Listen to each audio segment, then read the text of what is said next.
of frustration, full of despair. From years of hurt, disappointment, and relegation. Two British football fans have had enough. Canary bird Elliot Holman and Wanderer Henry Hewitt are in search of glory, pride, passion, in search of silverware. And they found Major League Soccer. You remember those days when I was like, Nanny! Oh, he's missed again. Oh, it's a long season, isn't it? Welcome along to Season 4, Episode 12 of the MLS UK show. I'm Elliot Holman. And I'm Henry Hewitt. Let's go. It's not been a good few weeks, has it, for your boys? I'm all for banter, but I've already said on the show I'm over this season. So now even the players have given up. Yeah, would you be saying that if you were a New England Revolution fan? I'm just glad I said it when we were doing well. Now, now it would look really, really bitter. Yeah, New England. Again, I'm dead pleased for them, but what has happened? They've got a good manager. I told you this. They've got a good manager, a few more extra players, and they've all stuck together like a harmonious little, I don't know, glue. I don't trust it. I don't like it because you bet on it as well. Yeah, I've still got my bet going. Now, bear in mind, this is that they'll get to MLS Cup, so I could still lose it. We all know what the playoffs are like, but it doesn't look like that at the moment. So, yeah, well, some of us just have that knack. Sure. Whereas we're still doing better than I would have ever anticipated, but it's just horrible to watch. It's unbearable to watch. You're not having a good time at the moment, are you? You've got Orlando on one side of the Atlantic. And that's the only football that we're here to talk about, so let's get started. No. And this episode's brought to you by Soccer 90. Whoa. We've spoken enough about Bolton's troubles before. On this side of the Atlantic, you've got Norwich City, but let me just type in.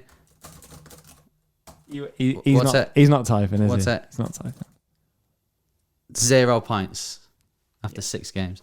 There are viewers and listeners who also follow the EPL. What's happening with Norwich? Why have you not got a point yet?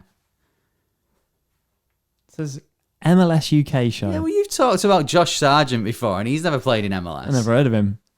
What's your question? Well, what's happening? Why have you got 0 points? Zip. I'll tell you exactly what's happening. Mm-hmm. Strength on the team. Yep. Genuinely happy with the players they brought in. Okay. Individual errors is the problem. Performances other than the Watford game, I don't. I mean, can you really judge the first 4 games? Can you really judge? We played like Man City, Arsenal, Leicester, Liverpool. So the Watford game was kind of like the one you think, yeah, here we go. And then Everton, performances weren't bad, just individual errors. Who's upsetting you the most at the moment? Is it Orlando or Norwich? Norwich, 100%. Because it's embarrassing. All eyes are on the Premier League all the time, and you come up from the Championship, and you know what this is like. Everyone immediately tips us to go down anyway. Now, last time we were criticised for not spending money. We've spent a lot of money this time. A lot of money for a club that's self-funded. Yeah. Chelsea would spend that on one player, but we're self-funded, no debt. This is the most I've ever seen Norwich go for something and really, really go for it. And so individual errors is the issue for me. And that's why they're upsetting me more than Orlando, because a lot of money's been spent. Everyone already automatically goes, oh, what's the point of Norwich? How many times you'll see this? Everyone's, oh, what's the point of Norwich? Well, I'll tell you the point of Norwich. Right, because regardless of whether they're my team or not, I'd say the same for Bolton if they were able to say this, which they're not. Is it's run the right way? They're run properly. Like, there's no other team in the Premier League that's actually run that well. So the point of Norwich is actually doing things properly. But because everyone else is spending 100 million on one player, you just don't stand a chance. I'm sorry I asked. Told you not to ask me. No, but if we know anything from this podcast, we do it every fortnight, every 2 weeks, and whichever team we're saying is doing well, then 2 weeks later he's not doing well, and vice versa. So Norwich will probably win the next 2 games, be halfway up the league next time we do an episode. But you were right before. We are here to talk MLS, and we're going to be looking back at what happened this weekend in the best league in the world, according to us. I'll go along with that. But first, we need to do, like we always do on the MLS UK show, we need to start with the game with a changing name. Oh yeah, I'm just going to turn my laptop this way because I don't want you to see. And do you know what? I couldn't tell you a lot about this particular player, so I'm going to have to visit their Wikipedia page. But you said that you got inspiration for this player from FIFA, right? Well, I decided earlier on this morning who the player was going to be for today's game with a changing name, and then came down here, loaded up FIFA 22, opened my first pack of the day on Ultimate Team, and got this exact player. And I nearly just said their name. That would have been... Damn it. That was my plan all along. Okay, so this is a player who's played in MLS and over here in the UK. And they were born on the 2nd of September, 1989, which makes them 1 year older than you. 32. They're 32. Only just, though. So happy recent birthday to this player. They were born in Brazil, Okay. in a place called Pato Branco. And here's their career. In 2006, they started at Internacional. That's Sporting Club Internacional. And then went to AC Milan in 2007 and stayed there till 2013. Right. They also played for Corinthians, Villarreal, Sao Paulo, and now play in MLS. Okay, so you're obviously omitting the British team. Way too easy. That they played for. And you're also... So they're playing in MLS now? Mm-hmm. Okay. I think I know who it is, but I'm going to save my answer to the end. If you think you know, tweet us at MLS UK Show. Tell us where you're up to in the podcast when you figure it out. Or you can comment on YouTube. Just put it in the comments below. The English team are one of the big teams. Yeah. It's not Norwich. Big six. Would you have him at Norwich at the moment? You seem to do okay with Pookie and Sargent up front, maybe. I don't know.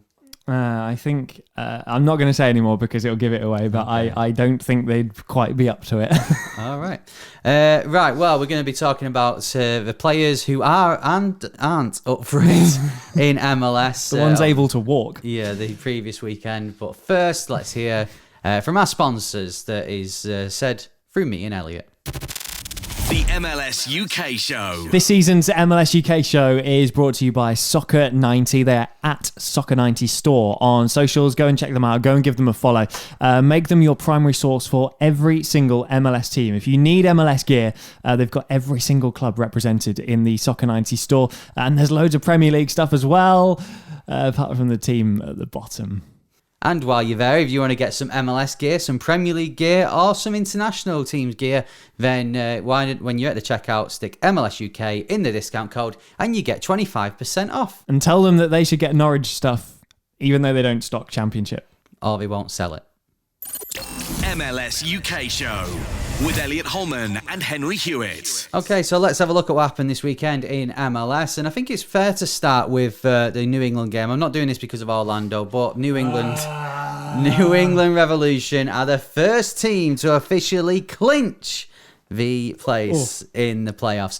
Well done to them. I mean, they're on course as well to break LAFC's points record. I think they only need another 11 points to break it, and there's like 8 games to go. So, yeah, amazing for New England Revolution. We spoke so much about them this season. You said there that obviously I kind of said this was going to happen in a very loose, lucky way.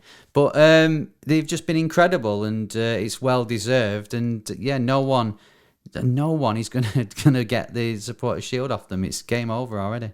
Yeah, there's a couple of points I want to make with New England. First of all, this is the Leicester, isn't it? This is the reason that we all continue to support teams when it's not going well, because all of a sudden they turn it around, and that's the beauty of this league. This is why it's so unpredictable. That's why we love it so much. New England a couple of years ago, I remember I was stood. I don't know why I remember this so clearly. I was stood in the queue in the bakery, and right. And I started and I tweeted because I saw some stats about New England, and it was when Friedel was in charge and they hadn't won in X amount of games, and it was awful. It was really, really awful, and it was one of the like most popular tweets that's ever come from our account because everyone just couldn't believe how bad they were. And I just think the fact that that can have been turned around in the space of 3 years is incredible. And that's exactly why I love this league so much. You know, the Leicester, the reason Norwich have got 0 points and the reason I'll still be going on Saturday is because one day we might win the league. Maybe. Or win a game. Or, yeah, score a goal. Who knows? The world is our oyster. So, yeah, that's my first point. Secondly, on FIFA, you know, I had like a preview copy of FIFA 22. I know it's out now, but last week when I was playing it, and I hate to say this, there was, I got Boo in one of my... Gustavo. Gustavo. Not the girl off Monsters Inc. No, little Boo. My Boo. Yeah, he was in a pack, and not only did it say his position and his nationality, it had the New England Revolution badge. Yeah, well, this is what I wanted to talk about because, as I said, we've spoken enough about New England Revolution. We've spoken enough about Orlando. So without completely disregarding this game, New England Revolution, this is the big news of the week, really, is that it's kind of been leaked. I mean, there's strong rumours anyway, but EA Sports have kind of potentially leaked a new badge. It's still in the game now. Which is incredible. What rebrands are going on left, right, and centre at the moment in MLS. I guess Revolution are kind of the last out of the originals to kind of do it, really. Their website is .net. I mean, come on, it's probably time. So, what do you think about this? Because I'll be honest with you, I'm just glad to keep him a name. They can do what they want with the badge. Although I do like the New England Revolution badge.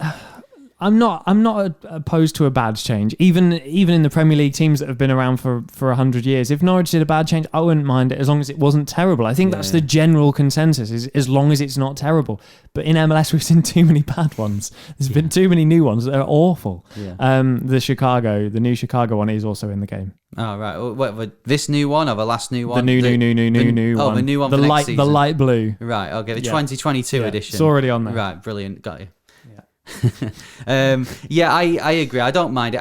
I do have a nostalgic, even though we've really been watching the league about 5 years now, but I still have Who are we to criticise? That nostalgic look at the Revolution one. But it's not horrific, and I think that's all we can ask for with that many bad examples. The bare minimum, all we can ask, don't make it horrific, and I don't think they have. It'll be interesting to see the reaction from New England Revolution fans when it does officially change, to see how they feel about it. But can I just put you on the spot just quickly? If you've got the league in front of you, who needs one the most? I don't like Phillies. Is that controversial? Doesn't do anything for me. I get what you're saying, but I mean, Phillies is just it's a badge, isn't it? You know, Chicago one's pretty bad. Yeah, but without looking at Chicago, I don't know who would.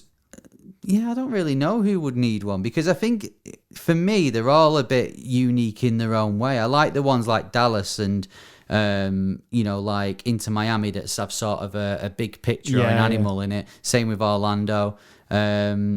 So I'll be honest, RSL? Maybe. I'll be honest with you. The only one I'm looking at and thinking, is probably Columbus, and that's the new one. Although I don't think that's horrific. So yeah, with badges, I think we passed it. Once New England go, we kind of passed the point now. Maybe DC's the last sort of, or one of the last remaining kind of, which has been around for a few years now. I know DC have changed theirs as well in their time in MLS. But yeah, I don't know.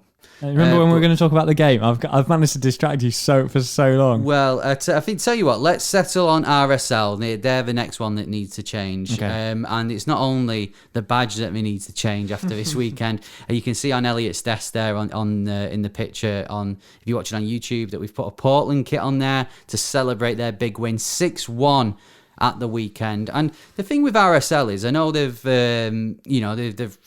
the head coach left and they've not been great. So they've kind of been hit and miss. But when I saw this result, it surprised me when I then after seeing it early on in the morning, then when I finally woke up and thought, oh, wait, RSL are 7th still. Yeah. You just normally associate that result with a team that have just fallen off a cliff. Like Dallas, for example, if they'd lost 6-1 to, when they played this weekend against Vancouver, you would have been like, oh, well, yeah, Dallas, that is expected. But RSL, I was surprised. But with Portland, let's talk about them. 2 big wins this week, and they're proper rolling at the moment. Yeah, and MLS is one of the only leagues where you just casually get people from the same family on the score sheet week in, week out. Assisting each other. It's just absolutely ridiculous. It's brilliant, yeah. I don't think that happened when Gary and Phil Neville were playing for Man United much. But yeah, it is great. And it was good to hear as well from the MLS UK point of view. Liam Ridgewell is back. It was a question on the Chase the other day. Was it? Yeah. What? It was a question on the Chase. Portland and Liam Ridgewell was a question on the Chase. Wow. And Soccer AM Pro-Am, it was a question on there as well. Which former Portland player had gone to do media duties for the club? And I was screaming, Liam Ridgewell! Liam Ridgewell! Bryony's watching it with me like, why do you feel so passionate? I was like, it's MLS on the telly in England. And he got it wrong. So, of course they did. But we wouldn't get it wrong, of course. And it was good to hear him in spits and little spats. I mean, I didn't watch the full game, but I heard it. I heard him on the highlights. Portland, I've got to say, the real man of the match in this game actually would have been Timber Joey. I think his arms would have been aching the next morning. But has he got enough fuel for the old yeah. saw? I think he'll be queuing up at a gas station to get some more on Sunday. But I mean, the thing is, like, you look at the 6 different goal scorers as well for Portland. It's really clicked at a good time for them. Yeah, absolutely. And it's like you say, it wasn't an easy game for them. I know they're at home, and I know on their day they're capable of doing that to pretty much any team in the league. But yeah, you're right. That's a sign that they're really ready to kick on. And this is going to be really interesting for the last little bit of the season. RSL, back to the old RSL, the RSL that we've got used to while doing this podcast, a team that will score as many as they concede, and they will score and concede a lot of goals. Speaking of which, back to that. Goals for 42. Goals against, I'm going to say 43? 41. 41, yeah. So they're on +1. That is the RSL that we've known. How has it never changed, though? We've all, unless we're wrong and we just sort of don't pay enough attention, this is every year. Yeah, I think maybe last year when there were no crowds in, I think they managed to get a goal difference of either plus or minus like 4 instead.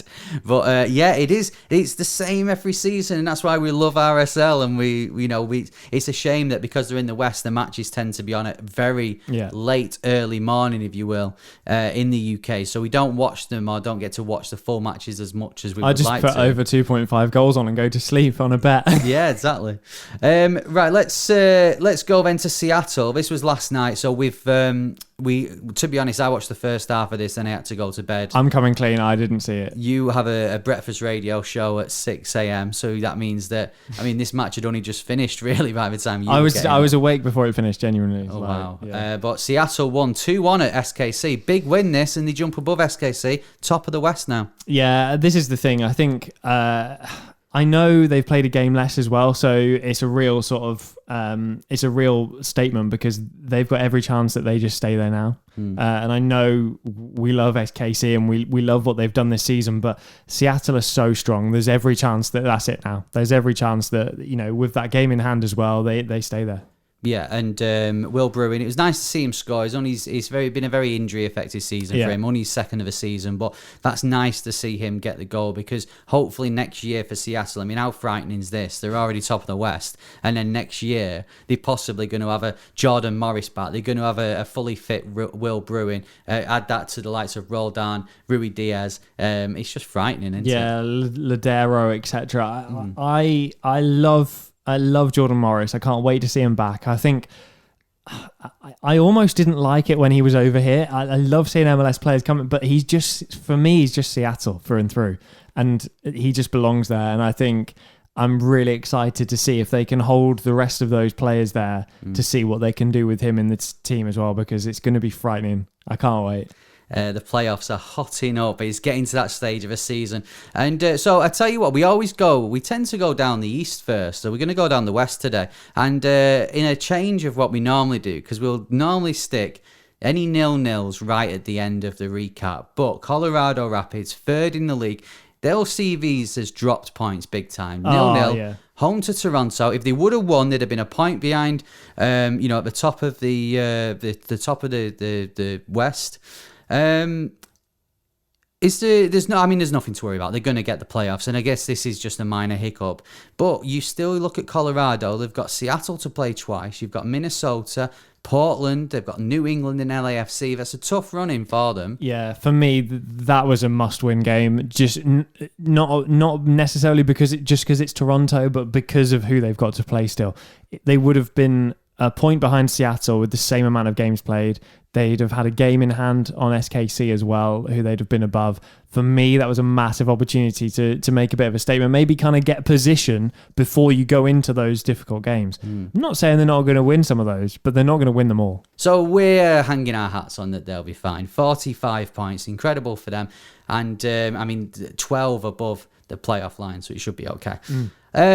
A team, one of those teams that we said they'd be fine, and now they're looking over the shoulder. LA Galaxy. Yeah. They've had a really bad run. They lost to Austin FC last night. They were the first team since Columbus on the 28th of June not to score a goal against Austin, which tells you everything about LA Galaxy's run. They've not won in 7 now. Is there enough there to worry about? Well, Austin have got the worst goal record in the West, and they've conceded 40 goals. So I'm amazed at this result, if I'm honest with you. But I kind of feel like I still think they're going to be fine. I keep saying to you, when that man's back, Chicharito. Yeah, they're going to be fine. Okay, well, they've got a 5-point buffer on LAFC. LAFC lost again this weekend away at San Jose. Cali Classico Light, I think. I don't know if that's what this is called. But San Jose are level on points with LAFC. They've got Vancouver between them, so LAFC's in 8th, San Jose are in 10th. 3 points off the playoffs. We have been saying that LAFC will be fine. They'll pick up enough points to get in the playoffs. Should we be saying that about San Jose? I'll be honest with you, I'm really here for this battle. This battle for the West, the last place in the West, maybe even 6th and 7th, as both up for grabs. I think it's really tough to call for all of the reasons that we always say about this league. There is nothing to say that San Jose don't go and leapfrog Vancouver, LAFC, even Minnesota. There's no reason why not. And we've seen with the amount of games there are still to play, how they pack them in, how teams have to rotate. There's every chance that any LAFC, Vancouver, San Jose could all make it. Yeah, well, San Jose have had a great run in the last 10 or 15 games, so much better than what they've had it previously. So they are in the ascendancy. So again, still a minus goal difference, which says it all, I think. Yeah, but it's both conferences. It's really hotting up now that it seems that maybe not in the West, but especially in the East, that who's going to finish top. The Supporters' Shield is all done and dusted. Now you're looking at the playoff places, and there's a whole bunch of teams that could drop out but also go in. Minnesota won 2-0 at home to Houston, probably expected. This is probably the most expected result of the weekend. They finished it early on, 17 minutes, 2-0 up. And again, Minnesota, they're in a bit of an ascendancy. They're 6th now. And, if they carry on the good form, they could easily get into that 4th spot and get that home playoff spot. And the only stat we care about with Minnesota... Go on. Goal difference, 0. They have conceded as many as they have scored. Fantastic. That's what we love in MLS. We love a team. And they're 6th in the league. We love a team like RSL in 7th who, we just don't know what's going to happen in any of their games. Yet somehow they've only drawn 7 games. How does that work? It's ridiculous. It means when they've lost, they've really lost, and when they've won, they've really won. Yeah. Moving below the playoff line then, Vancouver, they beat FC Dallas 1-0. Very eventful game this. It's Brian White scored. His 2nd in 2 games. His 6th since June when he was traded from Red Bulls New York. Dallas had a penalty in the last minute. O'Brien... was fouled. Well, yeah, he was fouled. Arguments. Vancouver will argue that this sort of thing happens in every game and sometimes won't get penalised, but it did. Franco Yara missed the penalty. we'll talk about Dallas in a moment because obviously Lucho got fired and we can discuss that. But Yeah. Vancouver, they find themselves in between LAFC and San Jose. What do you think for their playoff chances? I rate them. I really do. I think there's still every chance, like we just said with San Jose. There's a chance with Vancouver. There's always a chance with LAFC, of course, with the roster that they've got. But isn't it nice to see Vancouver up there? Yeah. Well, if they go off, they've got a game in hand on San Jose and LAFC. So points per game, they would find themselves in 8th. Dallas then, 27 points from 27 games. They're 11th in the table. It's not clicked for them. Do you think this was the right decision? Because they have got some good youth players coming up.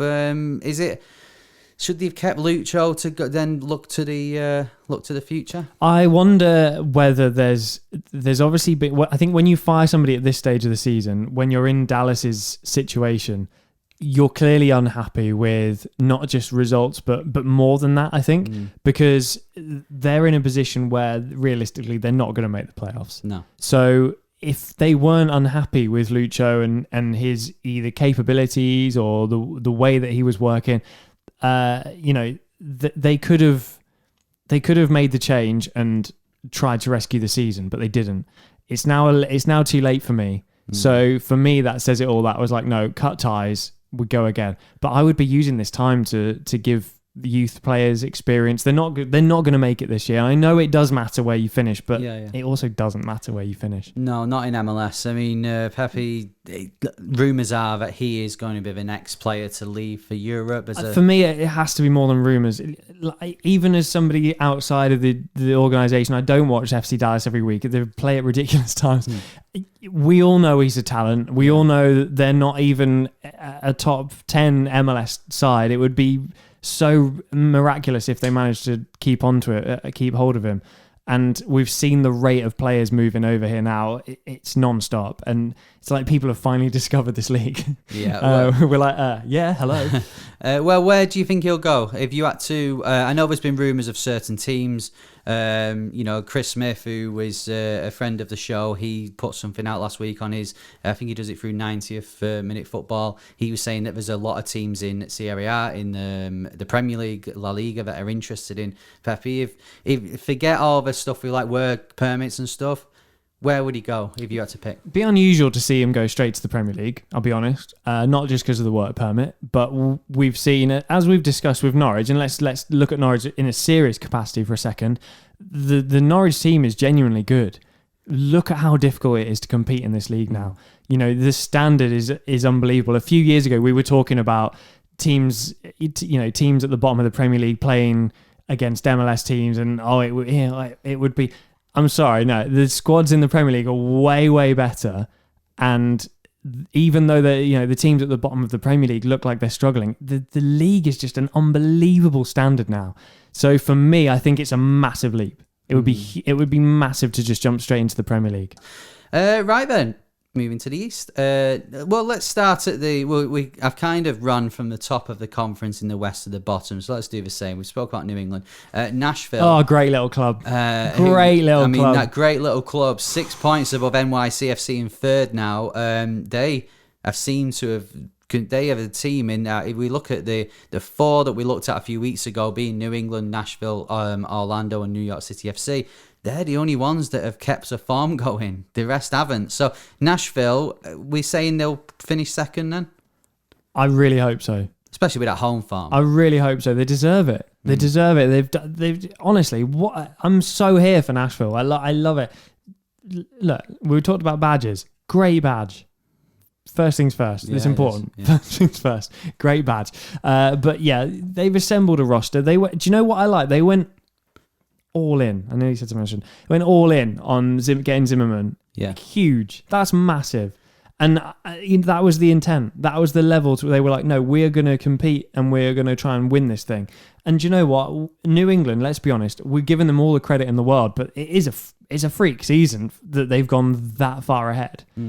Yes, they deserve to be there, but unusual for somebody to literally be on 12 months ago, you're not saying 62 points ahead of Nashville in first and second. You're thinking, what's going on here? Yeah. So yeah, in any other season, that would be absolutely stunning. I'm dead pleased for them. I think it's excellent. Even, for me, few more home losses than I'd have liked because they've lost as many. They've drawn too many home games, is what I mean. I was going to say. They haven't lost at home yet. I thought, that's a funny joke, Elliot. And then your face was so serious. I was like, wait a minute. In my notes, I've written that they've lost too many home games. I mean, they've tied too many home games. 6 games at home. Which is the same as their away form. So you kind of think, if they'd have just picked up a few more points, like what could have been. But I'm absolutely here for Nashville. If they could just lose at home less, that'd be great. I would love to talk about their game. They drew away at Chicago Fire 0-0. But I'm not saying much, nothing happened. But when I watched the highlights back that MLS put on YouTube, to get to 7 or 8 minutes, they did start putting tackles in and the odd pass and a goalkeeper catching a cross. So that tells you everything. While we're on this subject, right? Do you watch the highlights on the MLS app? I watch them on YouTube, so I assume they're the same. Right? Can somebody tell me? Right? I use the MLS app on my phone, right?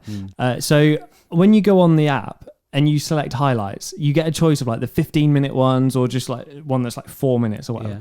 I choose the 4-minute ones and it will still show me the full 15-minute highlights regardless. Is that just me? Can someone let me know if I'm doing something wrong? Okay, if someone from the MLS's engineering department would like to get in touch with the podcast and solve Elliot's query, it's at MLS UK Show on Twitter, Instagram, or you can email us, hello@mls.show. Been doing it all season. It's driving me mad. Continuing in the East then, it was the Hudson River Derby Part 2 this week. The first one was a rearranged game. That was on Wednesday. That finished 1-1. This time, Red Bulls came out on top at the Yankee Stadium. Big win for Red Bulls. Let's face it, I don't think they're going to get in the playoffs. So to win the last derby of the season... That's their season, isn't it? Yeah, it's something they can at least hang their hats on. Fernandez with a goal. New York City FC, though, I watched the second half of this game. They huffed and puffed. They couldn't... blow down the New York Red Bulls goal, if that makes sense to anyone. The goalie's played very well, and it just wasn't meant to be. But NYCFC, would you be concerned? Because they're only 3 points above the playoff line now. I'll tell you why. Yes, and I'll tell you why. Because Orlando were there a few weeks ago, and it's all gone to pot. So, yeah, absolutely. We've seen how quickly things can change. So I wouldn't be getting too comfortable. Yeah, 1 in 6 they've won now. I know the feeling. New York City FC.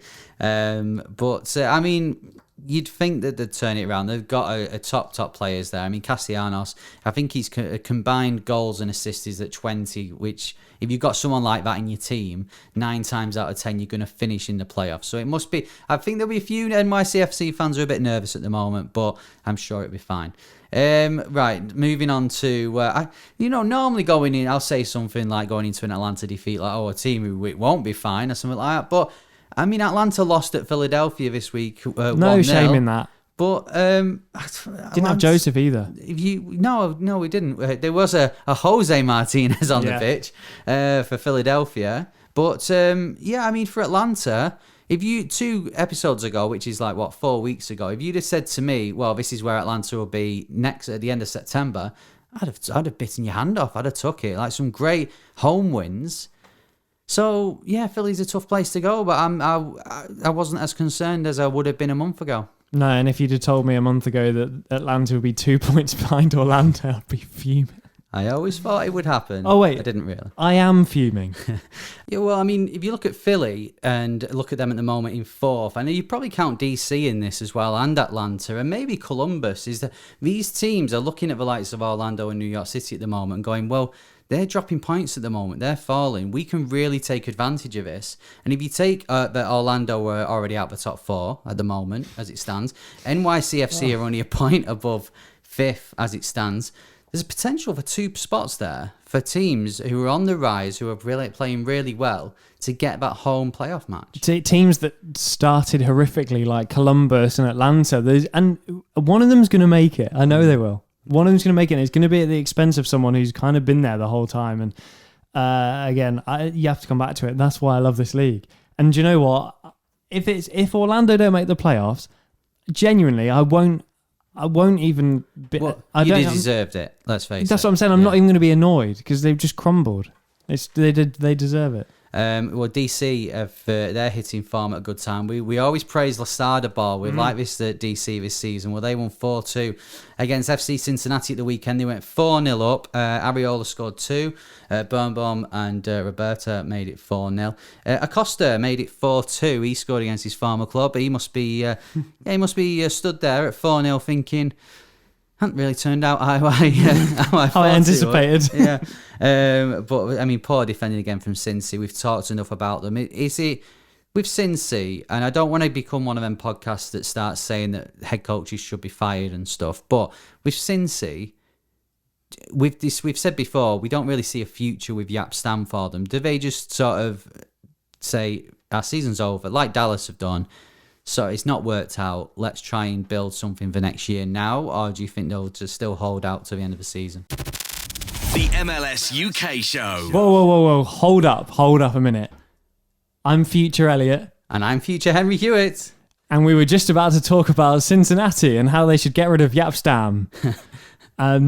We finished the podcast. We sat over there and started to play FIFA and then realised that it was breaking 5 minutes ago. Jaap Stam's been relieved of his duties at FC Cincinnati. Yeah, we literally on the podcast, which you will never hear now, said, well, what should they do? Should they get rid of him now and then have the end of the season just to sort of bed things in and get a new head coach in the close season? Anyway, sit down 5 minutes ago, check our phones, Twitter, Cincinnati have relieved, the official term, relieved him of his duties. So Jaap Stam has gone. Initial reaction, I guess, breaking news for us, not necessarily for people listening or watching, because this would be maybe a day or two old by the time they get to see it. Guys, breaking, you already know. But initial reaction. The bit that's not going to go out now, I said, and you won't back me up now because you just want to make me look stupid, but I said they've invested in every area of the club. The training facilities, excellent. The new stadium, great. The staff, the people. We've spoken to Jack Stern, the goalkeeping coach. Everything's excellent. They've gone all out on the roster as well. And then they've never really, for me, invested in an experienced coach that's gonna lead the team. And I literally said that, and it probably works out that it's exactly as I said it. They got rid of him. So needed for me. A bit of a weird time in the season. They've been here before, though. This is what they do. Yeah, this is the thing for Cincy. It needs to change because they've invested heavily in the team, and it hasn't paid off. They've got this new stadium, and it's not paying off. Like, one win at that new stadium is not good enough. So it does need to change. I think you're right. I think we need to invest in a head coach. But I mean, who? Like, if you're looking at people with strong MLS experience, well, you think of Arena, Bradley. You look at Jason Christ. Well, you could be Jason Christ, but you look at Vanny as well, Caleb Porter. These are all guys that are in a job. So where do we go? Yeah, true. It's a good point. Interestingly as well, Johan Dammit has been relieved of his duties as well, which seems a bit harsh. And they reckon that it became clear to them, while they were undergoing a process of evaluation, the coach was somebody they no longer wanted to lead the team. So, I mean, for me, it doesn't help them this season. I know if you want them gone, you want them gone, but it's not going to help them this season. The coach they had in mind to lead their MLS2 team is now going to be leading their actual MLS team. That's not ideal either. Sort it out, Cincy. Let's make this appointment a really, really big one. And let's go for it next year. I think the irony of clubs relieving people of their duties when, quite frankly, Jaap Stam could actually be relieved. Oh, he'd be more than relieved. So I think he's being relieved from both sides. But there's breaking news. Lucky guy. I guess we need to go back to the past and what we've already recorded and talk more MLS. Back to past Elliot and past Henry. The MLS UK show. Montreal are in 7th. They are just above the playoff line, at 1 point above Atlanta. They lost against Columbus this weekend, which was a massive win for Columbus. Yeah, and Montreal for me have gone under the radar a little bit this year. Everyone's kind of talking about how Atlanta had a poor start and Inter Miami had a poor start and can't believe Columbus are down there, but no one really looked at the fact that Montreal are there. Yeah. So gone very much under the radar this year, and that is the spot. They are currently occupying that spot that is so hard to call. I feel like they're not going to stay there. Well, I think if you look around the teams that are competing for it, you look at obviously the top two we've already said are probably going to be there. Then you look at NYC, Philadelphia, Orlando, DC, Montreal, Atlanta, Columbus. I mean, Miami have possibly missed their opportunity now, but they're still only 5 points off. Montreal do stand out when you mention those teams. And they stand out because, let's face it, Montreal don't perhaps have the budgets of them, or they don't have the sort of PR savviness of those teams. So maybe that's why we're looking and going, yeah, Montreal will fall out. But they're there for a reason. They deserve to be there. But I've got to admit, I agree with you. I would be surprised if we look at the end of the season, we look at this conference, Montreal are in 7th, and you've got the likes of Atlanta, Miami, Red Bull, New York, Columbus on the outside. I would be surprised. Yeah, I agree. I think as much as there's a hype machine with Atlanta, you'd be amazed if they didn't make it. Well, especially the way they've been playing. Yeah. Right. Let's round off then. Oh no, I actually have rounded off.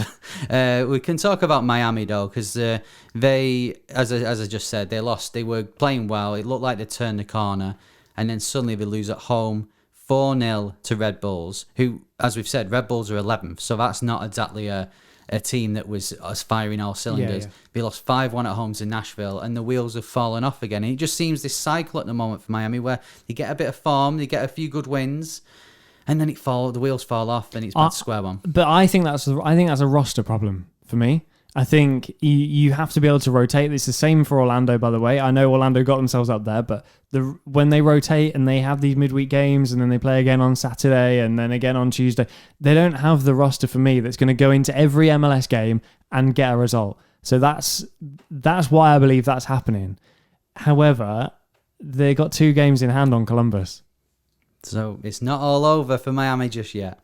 Elliot Holman, Henry Hewitt, MLS UK show. Okay, still to come, we've got Henry's Guide. I have no idea where we're going today, so that's one to look forward to. First of all, though, how do you fancy a game of the Jason Christ is Right? Let's do it. Henry Hewitt, come on down.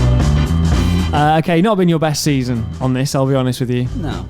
Chance to redeem yourself today as we look at the clean sheet percentages of this year's MLS teams. Right, okay, got you. So this is the amount of games they've kept a clean sheet, but in percentage form. Yes. Got you. Do you want to have a guess at Atlanta's first of all? Atlanta, I reckon they've about 22%. It's 26.9.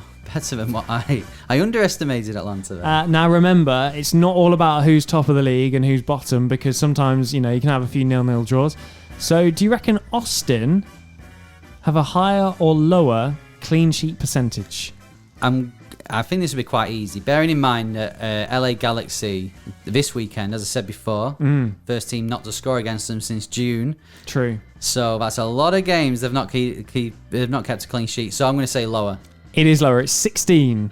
Higher or lower than 16? RSL. RSL. They do score and concede a lot, but it can't be as bad as Austin. I'm going to say higher. It's 23. Higher or lower than 23? FC Dallas.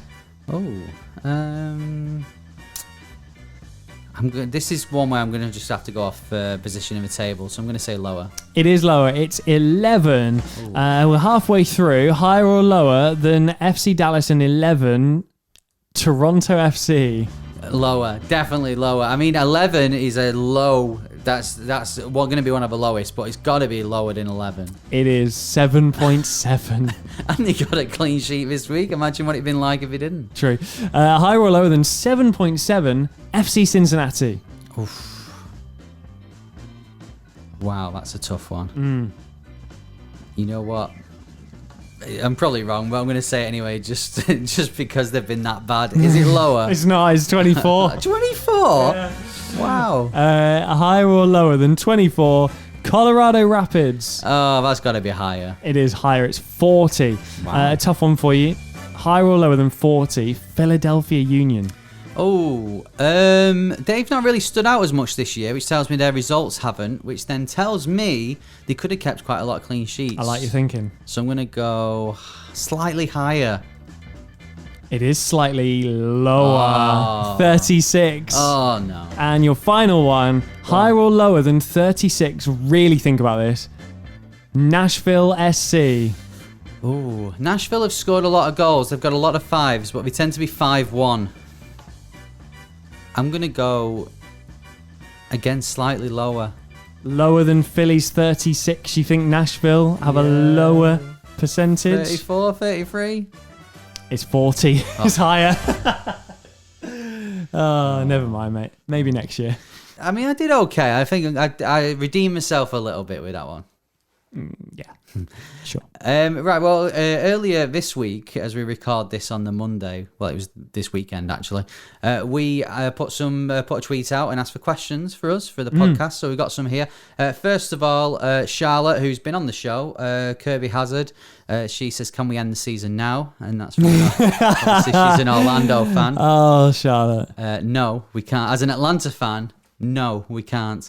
Elsewhere, we've got Chris. He says, which player from the history of your respective MLS clubs do you wish had played for your English clubs? Oh, great question. Now, both of our MLS clubs are quite young in their history. I didn't see this, so I haven't even had a chance to think about it. So I tell you what, through Orlando, let's just go from their MLS history, not their USL history. Yeah.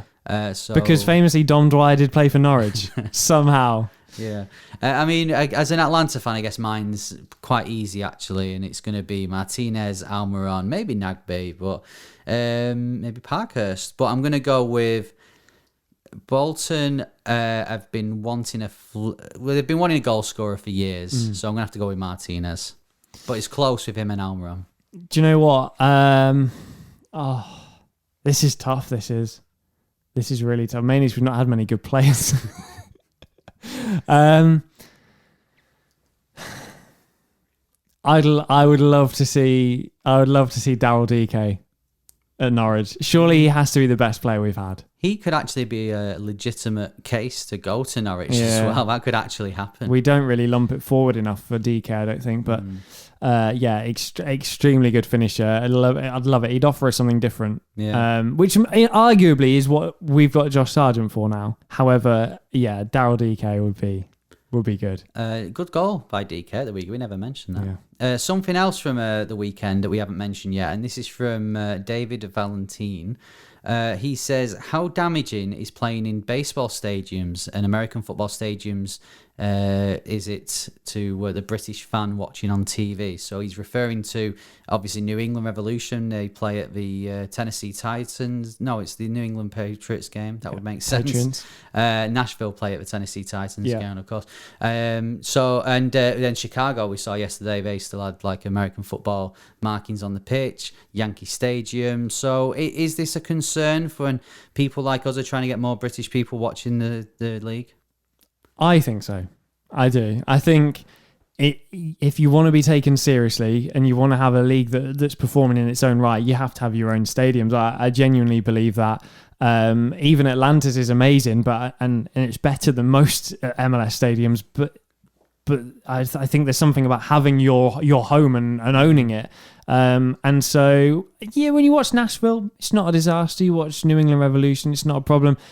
I just think they could do with their own stadium. I think it's important. I just think it is a part of our culture. I think it's important. NYCFC, I'm sorry, that is the most damaging thing for this league. And I know you think I'm joking, but people look at that and it's a joke. It's a joke. Knowing and seeing what some NYCFC fans are saying, I would like them to have a new stadium because the fan base want it. They're sick of splitting the season between the Yankee Stadium and the Red Bulls Arena. So, yes, I would like New York City FC to have their own stadium. In regards to teams playing in NFL or I don't know, college stadiums or whatever, I just think that I don't think it's damaging. I think it is when the markings are still on the pitch. I was really disappointed seeing it this week. But when you've got the likes of Atlanta, Seattle, who they deal with it in a different way. They have different different pitches come on and stuff like that. I think there's not a problem with that, and it's great to see these stadiums because, like we've mentioned, FIFA and a lot of players of FIFA who aren't in MLS or don't watch MLS will see these stadiums based on what they're doing on FIFA. So for them to be seeing the likes of the Bens and, the Bens, listen to the Bens and whatever Seattle are calling their stadium nowadays, is good. So I'm not all against NFL stadiums. I just think sort out the markings on the pitch, because that is a bit embarrassing. And it must be difficult for the players, when they get the ball on the big chunky line that's at the end of the NFL pitch, and they must think, am I out of play? Am I in play? Well, so it must be tough. Lumen Field, by the way, for those who are thinking there's a bit of Eastern bias, as he casually calls Atlanta's the Bens, and then whatever Seattle. No, I will agree with that. I don't think that's putting European viewers off. Playing at NFL stadiums. I just think there's a culture that, as a fan, if I was a New England fan, I'd want my own stadium. But they're absolutely running away with the league, for goodness sake. Let's have our own family in our own stadium, Kieran asks, what current MLS players do you think would do well in the top European leagues? Any young players specifically you think are being overlooked because they play in MLS? I mean, there's so many now that I'll be honest with you. I think the league is much better scouted now. So we've talked about Pepe in this episode. Yeah. We've talked about Mueller, who's already leaving. I think, to be honest with you, I think people are onto it. So there's not going to be as many go under the radar anymore. But I'm sure there are some gems, and there's always one that surprises you as well. If you notice, there's one that you sort of think, I hadn't particularly noticed them, or someone's seen something in a player and they want it, and I like that. But I think it'll be less and less that any go under the radar now. The league's got a spotlight on it. Yeah, and I think it's the younger players that we'll see get to the big European teams. I think the slightly older ones, like we've seen Jordan Morris and DK and Mueller, I think they will go to the likes of it. If they come into the UK, they'll come to the likes of a Championship or the Scottish Premier League, or those sort of leagues, and then make their way up from there. But I think it'll be the younger ones that will go to the Premier League. Right, and finally, Romeo Beckham. Yeah. No, I think he's okay with his dad in Fort Lauderdale. Lee asks, what's our favourite MLS commentary phrase that we wouldn't hear in the UK? Shot on frame! Yeah, a shot on frame, I like that. Well, what was the one I mentioned it a few weeks ago? It was when the ball had been rebounded. So, when the keepers pushed it out and the guys come in and scored. I mentioned it on the podcast, I can't remember. It was not a dead ball, but it was something like an open ball or something like that, where it was a ball that had been pushed out and the attackers coming in. So yeah, we do notice quite a few, because with Sky Sports, when they show MLS matches here in the UK, they have the British commentators, whereas when we watch it on Free Sports, they have the commentary from the States, so the local station. Okay. What was that? God knows what that was.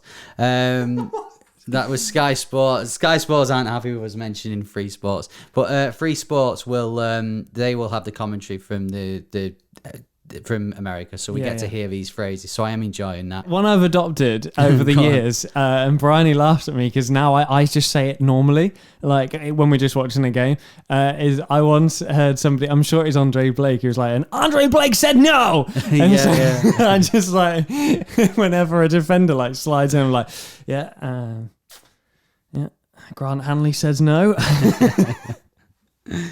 Right, it's time for Henry's guy. I'm going to pick that up. I don't know what it is, but I'll pick it up when we next go to break. I think it's your speaker. It's just falling off the edge. How's that happen? We got a ghost in here. But before we do sort that out and go to a quick break, we need to do Henry's guide.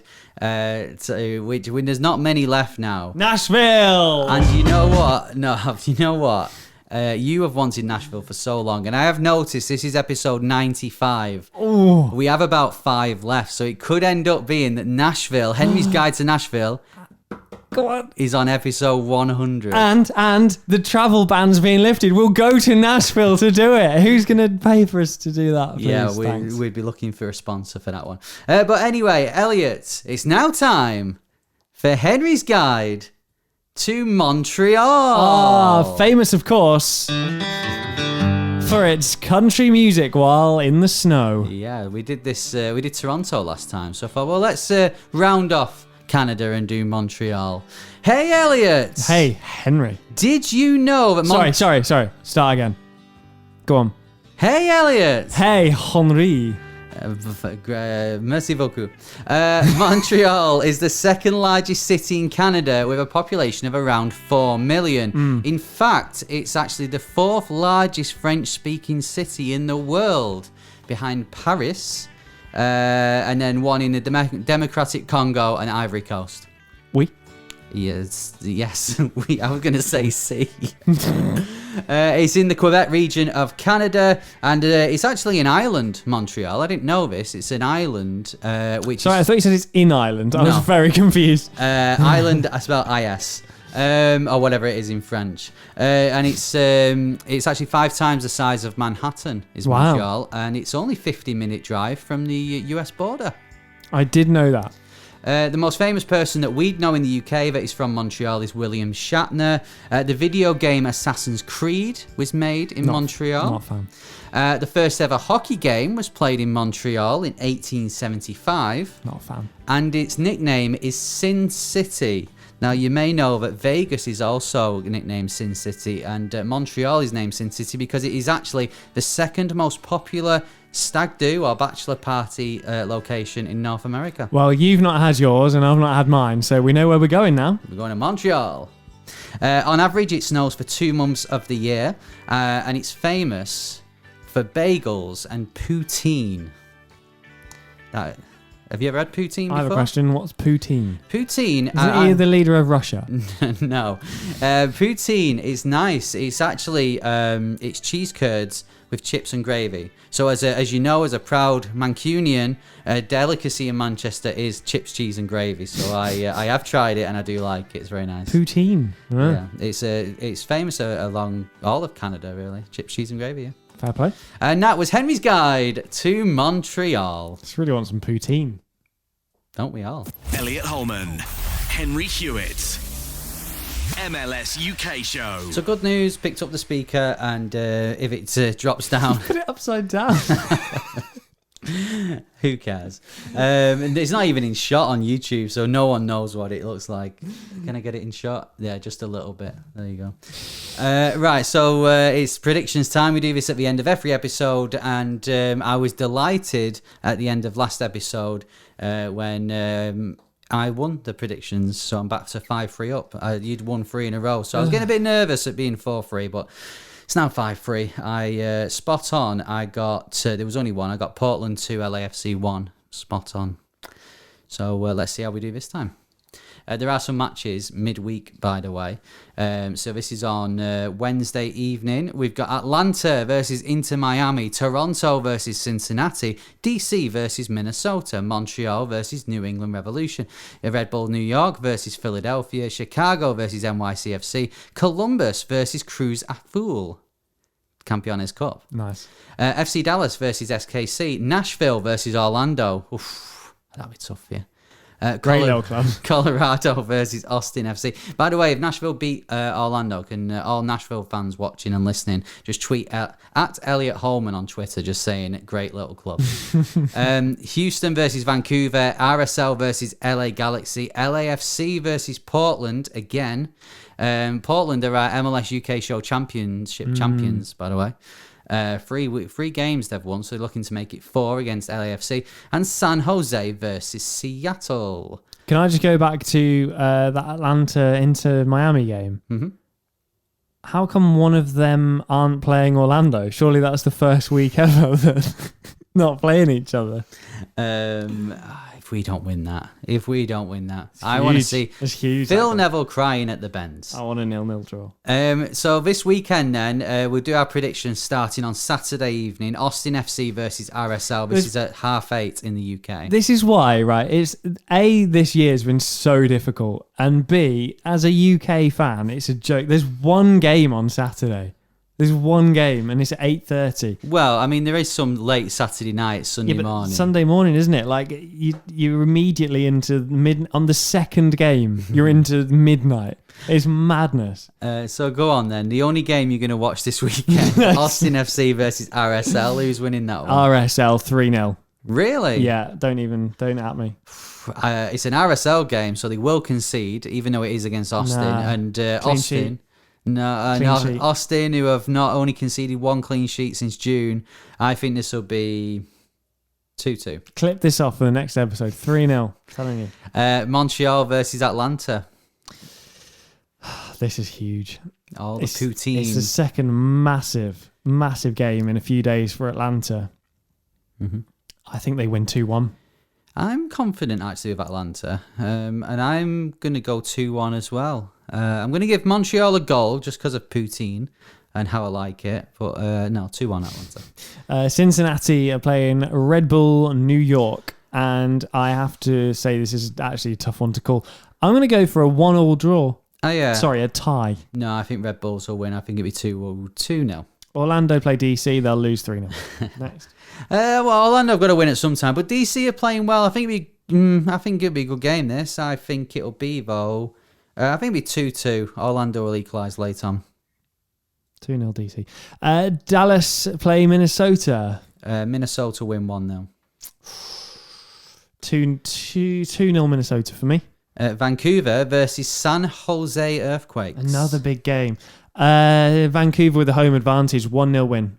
Yeah, I'm swaying towards Vancouver actually. I think it'll be 3-1 Vancouver, and that West playoff fight will be hotting up. And would you look at this? Sunday afternoon, 5 p.m. in the UK. What is going on here? New York City at the Red Bull Arena playing Nashville. Great little club.